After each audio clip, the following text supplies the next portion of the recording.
Salut Z6PO!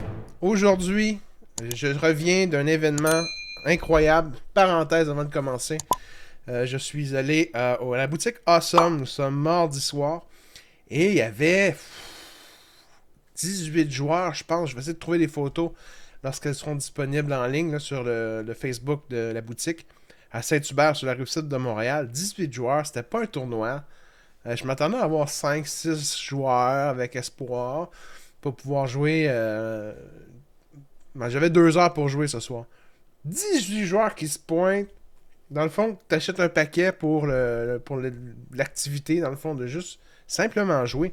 Il faut que tu donnes ton nom. Là, ils organisent une liste comme un tournoi pour savoir avec qui ton prochain combattant, etc. etc. Moi, je pensais que c'était un game night standard. Là. Tu te pointes avec ton petit jeu de cartes, tu t'amuses à explorer des decks.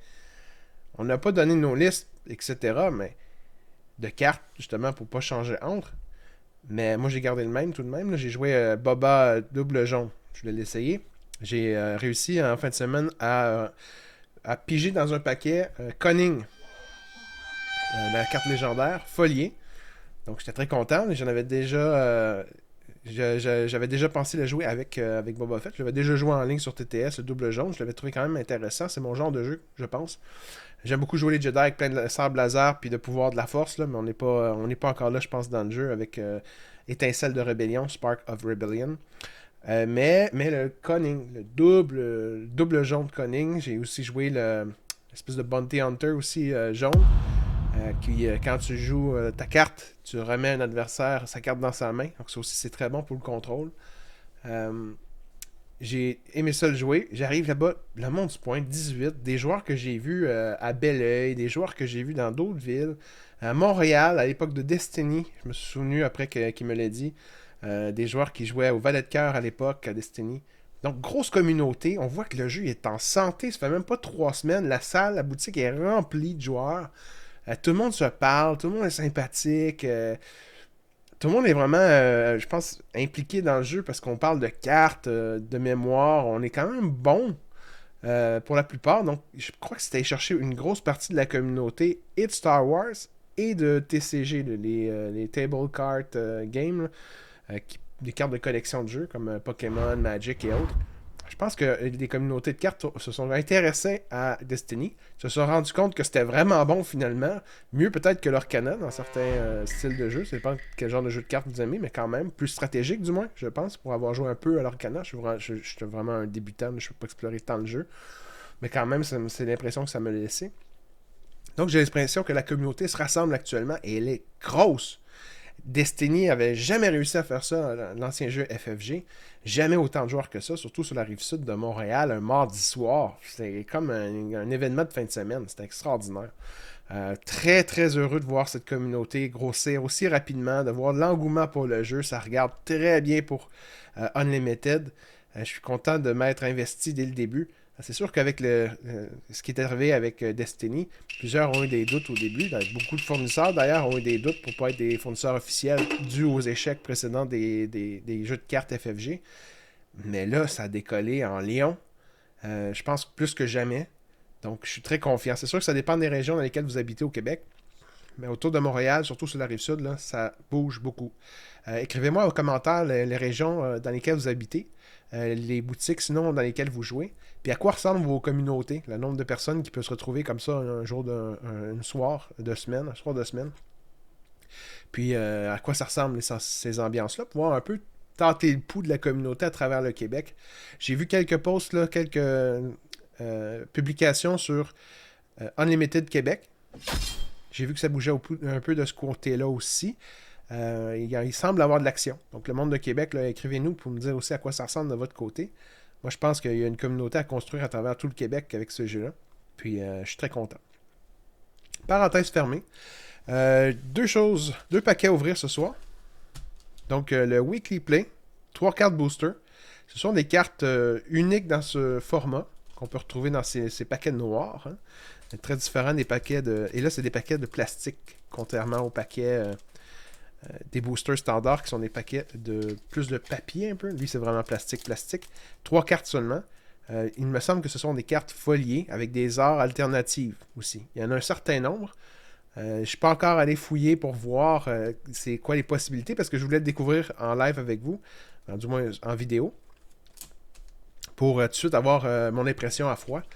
J'ai aussi obtenu un booster, un paquet de cartes, 16 cartes en fin de semaine, parce que j'ai participé à un draft que j'ai filmé à Belleuil, à la boutique Univers Fantastique. Très belle petite boutique, très sympathique comme ambiance. Booster, donc c'est 3 paquets quand on s'inscrit les dimanches. Puis ça nous permet comme ça de faire un draft, donc ouvrir 3 paquets, un à la fois. Et j'ai bien sûr enregistré le tout, vous me connaissez.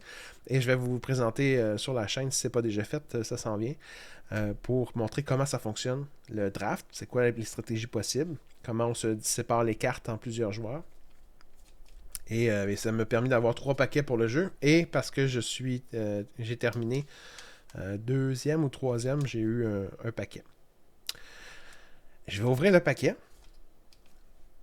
Et je vais aussi essayer d'analyser les cartes que je vais développer à l'intérieur des 2 paquets noirs. Dernière chose, j'ai joué aussi la semaine passée à la boutique Imaginaire à Saint-Bruno. C'était un win-a-box, donc on gagnait une boîte. J'ai enregistré encore une fois l'événement. Si ce n'est pas déjà publié sur Z6PO, la chaîne, je vais le faire incessamment. Et encore une fois, belle communauté, 15-16 joueurs, même un peu moins que ce soir, étrangement. Et le gagnant partait avec une boîte de 24 paquets, là, offert par la boutique Imaginaire, et ça coûtait rien, l'inscription à cet événement. Donc, il y avait plusieurs joueurs qui venaient essayer des gros decks. J'ai entre autres rencontré des personnes que je connaissais des autres communautés, aussi bien montréalaises que Rive-Sud.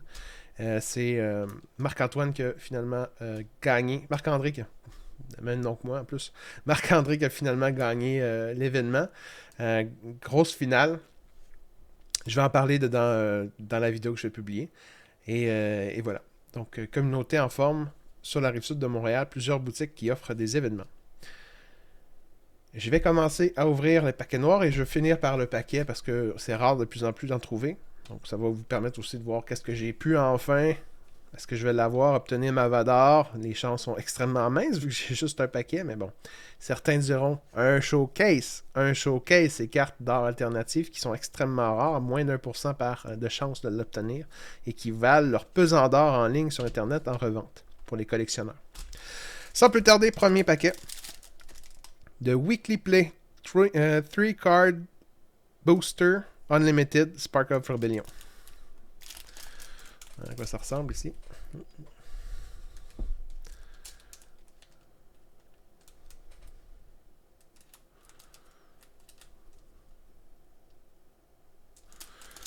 Ok.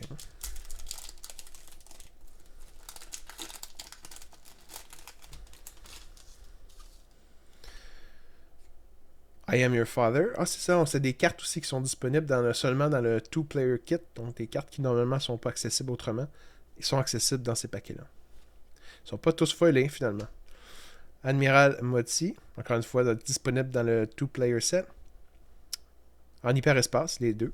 C'est tous des hyperespaces, finalement. Et un Death Star Stormtrooper en hyperespace, mais cette or-là est alternative. C'est pas la même qu'on retrouve à l'intérieur des paquets standards. Prochain. Je suis un peu déçu parce que j'ai vu des images sur quelqu'un qui m'a montré par son téléphone qu'est-ce qu'il avait réussi à obtenir dans ce genre de paquet. C'était super joli comme carte, là. Je vais en présenter quelques-unes ici à l'écran, là. Regardez les possibilités que j'ai, là. Donc j'aimerais ça en avoir une de ceux-là. Peut-être un resupply, ça serait bien. On regarde. Ouais, les Organa. Une des meilleures cartes là, c'est sûr le top 10 du jeu. Surtout héros, le top 5 héros. Hyper espace. Super belle. Encore plus beau, comme toujours, hein, plus lumineux. C3PO. Pour l'instant, pas très bonne. Mais peut-être qu'éventuellement avec les prochaines cartes. Et un autre. Ah ben ça, c'est pas mal.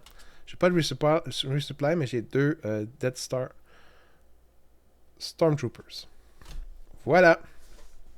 Tous des cartes hyperespace.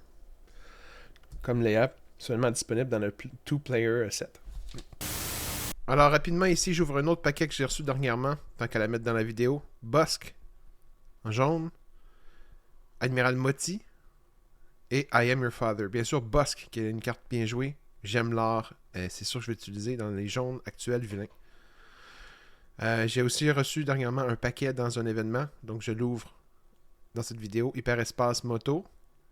Et une légendaire, quelle chance, un seul paquet, Agression. Elle peut faire jusqu'à 2 choses. Piger une carte, défaire 2 upgrades en unité ou sur le jeu. Ready, une unité qui attaque de 3 de pouvoir, ou faire 4 dommages à une unité adverse. Double rouge, qui va devenir de plus en plus fort au fil des prochaines collections qui vont sortir. Et on finit avec le paquet, par curiosité, juste pour voir un petit peu d'excitation supplémentaire. Krennic, Capital City, Super Laser Tech, Cloud City, Sentinel, Special Force, Steadfast, Cargo, Keep Fighting, Maximum Firepower, Surprise Strike, bonne carte, mais très commune. Rogue Opératif, Colonel, j'ai fait un échange en plus ce soir pour l'obtenir. Yularen, Bennett 2 tubes, je pense que je l'avais pas encore 3, donc c'est bien. Le Fire Spray Hyper Espace, ça c'est bon, avec mon deck Boba Fett, je suis content. Un Han Solo, pour la carte rare. Et un 97e Légion Folier. Pas Hyperespace. Je suis content du Fire Spray Hyperespace. Ça, mon coup de cœur du paquet. Je vais le mettre dessus, tiens, pour finir la vidéo. Et voilà. Ce sont mes cartes que j'ai réussi à déballer. C'est sûr que j'aurais aimé avoir les cartes que j'ai vues foil, très jolies, avec l'art alternative. Mais tout de même, j'ai des bonnes cartes que je suis assuré de jouer, notamment Leia Organa et dans un autre paquet, pas celui des 3 cartes, mais de Fire Spray en hyperespace. Les 2 Stormtroopers aussi peuvent être bons dans le deck de Vador pour que Vador puisse utiliser sa deuxième ressource pour attaquer. Donc voilà, c'est ce qui conclut l'épisode d'aujourd'hui. J'espère que vous aurez encore plus de chance que moi. Et sur ce, je vous dis que les probabilités soient avec vous.